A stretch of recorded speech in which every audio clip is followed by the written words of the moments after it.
Building a successful business is not about luck, it's about structure. And I want to walk you through the process from idea to first customer to profitability and to growth. Now, the thing I see common with people, entrepreneurs, they're new into entrepreneurship and they want to start a business. They start with saying, I want to sell food, I want to start a food brand, or I want to start a brand. That is very wrong.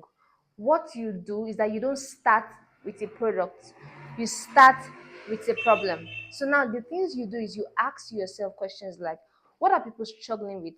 What do people really want to get that is difficult for them to get? So because I'm using the food business, now you think, when you're done thinking, you find out that people want affordable meals, they want reliable delivery, they want clean packaging, they want convenience, because you're buying food because you don't want to cook, but you want something that tastes good, but you didn't cook it, and you get to eat that food without going through the stress of cooking. So this whole phase one is you starting with a problem. What problem do I really want to solve? So if you have a product now already while you're watching this video, the first, hold on for your product. What you should be thinking now is, what product, this product I have now, what does it want to solve in society? What problem is existing that this product would solve? When you get that right, you've gotten the first step right. And then before I forget to mention, if you solve a real problem, your business would survive, your business would grow, your business will scale. But if you don't, your business will not. I'm so sorry to break your heart, but it would not. Step two, which is also very important, validate before you scale. Now, when I talk about validating before you scale, you don't need to invest your money yet into the business. You don't need to do that yet. You need to validate that this thing that you're about to do would sell. So how do you do that? Tell people about your ideas. That's the first step. Tell people, I want to sell food in bowls. I want to sell this, I want to sell that. Would you buy it? Ask people questions. Do a product survey if people really need that thing you want to sell. Then take pre-orders. That's why you can start a business without even capital in the beginning. Take pre-orders. And then the third thing is, if they don't buy now, they would not buy later. So investing your money when you have not validated that this thing would sell in the market is you gambling and trying to waste your time. So you need to be sure that people like the idea, that people are going to buy. And how do you know that they're going to buy? Is because you did pre-order and you got customers. So you're selling from your first pre-order. You already started selling. You started making profits. You started understanding how your profit margin will be working. You started selling, then you now scale. That's when you now invest your money into the business, because you have validated all these things. Then you can invest your money. Now, this is step three. Start small, but be very strategic. Stop trying to look big from the beginning. Start small, but start smart. That's the most important things. These are things that you should focus on in the beginning of starting small but strategic. You're focusing on one product, you're focusing on one audience, you're focusing on one clear value. For example, instead of selling everything, trying to look like you're already there when you're not there yet, start with one food item, start with one drink, start with one signature product, just one. People should know you for just one in the beginning. Clarity builds trust than packing everything. One stop shop. One stop shop when you're just starting. You cannot be a one stop shop when you're just starting. You need to be known for one thing, be a powerhouse for one thing. Then you start adding those other things, because people are demanding those things from you. You get it? Then for step four, price for profits. You are not running a charity organization. Most businesses are busy but not profitable. So what you should be very, very concerned about is your price must cover cost of production. Your price must cover expenses. Your price must cover profit margin. Now, when it comes to cost of production, what's cost of production? If you want to sell, let me use as an example. You want to sell this bottle of drink, or you produce this bottle of drink. What it takes to produce this is your cost of production, right? Expenses, transportation to where you're going to buy your products, the light bill, the whatever bill, whatever it takes to produce this that is not in the cost of production is your expenses. And then your profit margin. How much do I want to make? How many percent am I going to be adding to this thing I have produced to make it? Some businesses do between 40% profit margin, some even do 100%. It depends on the kind of business that you're running. Now, for a food business, I own a food business. That's why I'm actually using that as an example, right? Because I have very vast knowledge in it. Now, for a food business, depending on your location, you can actually be selling with as high as 90% profit margin. But it's depending on your location and on how you want to present yourself and people you want to sell to. That's why I had mentioned earlier, one audience. Who are your audience? Who are the people you want to sell to? You must have understood that before coming to price your products. So the whole idea is pricing for profit. So you need to understand your profit margin, you need to understand your expenses, you need to understand your cost of production. Then you now put a price. You don't just put a price. If you're not making profits in business, it's just a hobby and not a business. Now for my step 5, you need to be very intentional with your customer experience. I worked in customer service. In fact, I'm very keen with customer service as a person. So this is what I'm going to tell you today. Your first 10 customers, they are very, very, very much important than your first 10,000 customers. Because these people are people that will turn to your marketers. These are free marketers that you would have at the end of the day when you have satisfied these first 10 customers. They are your repeat buyers. In 5 years of doing your business, your first 5 years, and your first 10 customers are not still patronizing you, maybe there's somewhere you got it wrong. Just maybe.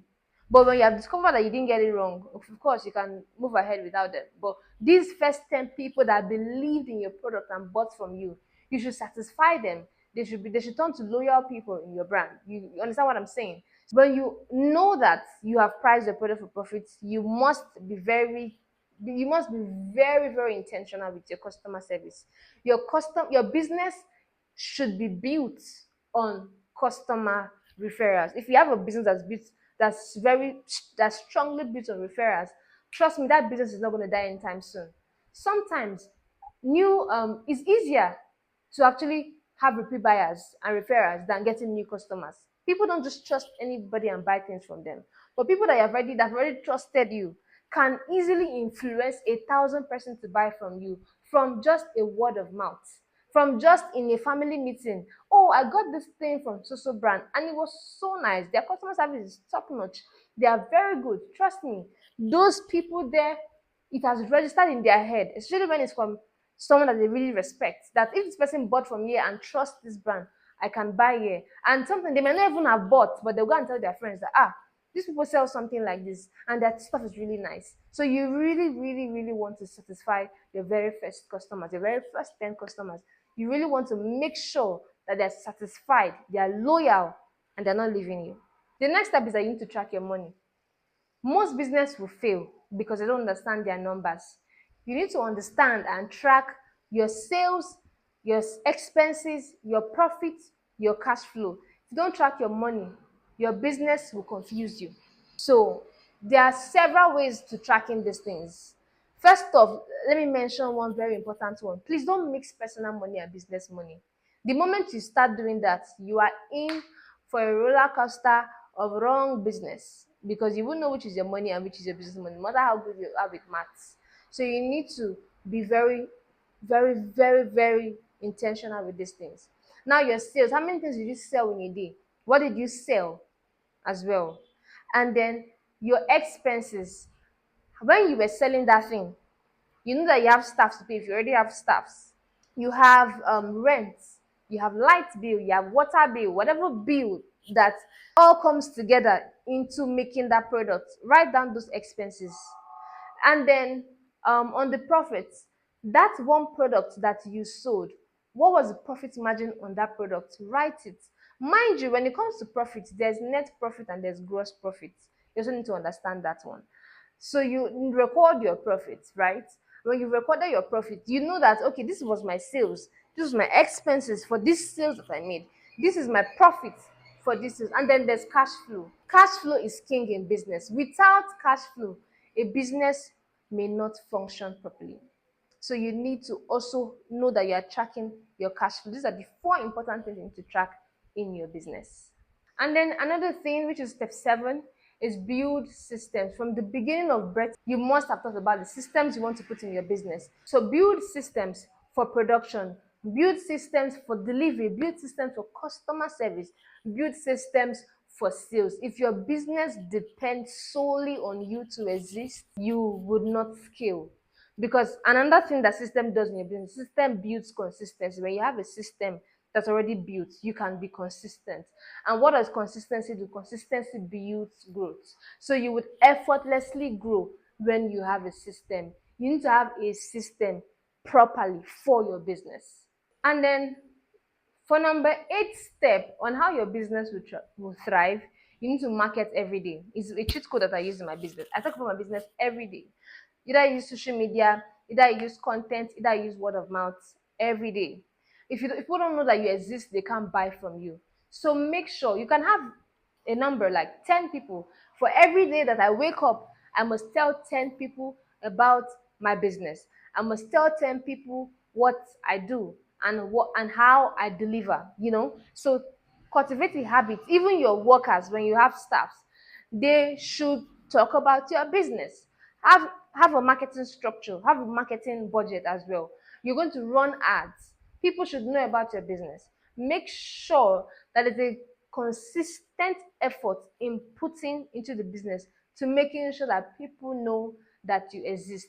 You patronize brands like Coca-Cola till today. They've been existing for years. Since I was born, I knew Coca-Cola till today because they are always in your face. You've not forgotten about Coca-Cola, but I can mention a brand that was existing now, but it's no longer existing because they're no longer in your face. So you can't buy what is not in your face. Make sure you're in people's face as far as you run a business. The next important step that you need to do in your business is reinvest your profits. Don't flex. Businesses that grow reinvest aggressively. When you're making profits, you don't start enjoying yourself. Invest in better equipment, invest in your marketing, invest in gaining more knowledge on how to run your business, invest in structure, invest in what needs to be invested. Of course, there's scale of preferences to the things you should be investing in at a certain stage of your growth. But while you are growing, especially your early profits, you don't eat your early profit, you invest it aggressively into the business. That kind of business that experiences reinvestment early would grow faster than the ones that just started enjoying the profits without actually investing into the business. And I know you want to be a business owner that have a big business that's growing consistently. So invest aggressively into your business. Reinvest profits till when business can stand on its own. Of course, we'll go on trips for enjoyment, don't worry. And then the very last thing I'm going to be mentioning today is stay consistent. And there's this thing about consistency that you need to know. If you're not consistent in your business, you would not improve. I've experienced that in my business. I think in like 2020 and 2021, I wasn't so consistent with my business at the time. I didn't experience a certain level of growth. I wasn't growing. And that's what I'm telling you today. Grow in your business. Stay consistent. Be consistent. Nothing should take you away from being consistent in your business. It's boring, but keep doing it. Keep doing it. But because the reward is bountiful. So if you know you can do these 10 things and you know you're going to be consistent within these 10 things, put it in the comment section and what kind of business you'll be going so I could help you in the comment section. So just put that. I'll be hoping to see that. One last thing I need to tell you today is that business that will grow, that will thrive, that will not just survive, will go through these processes. And if you go through these processes, I promise you, I bet you that you have a business that you'll be proud of. If I gave you value, please don't forget to subscribe, like, and comment, and share this video to anybody that you think would really like to see this video. And of course, don't forget that I love you guys. See you in my next video. Bye, guys.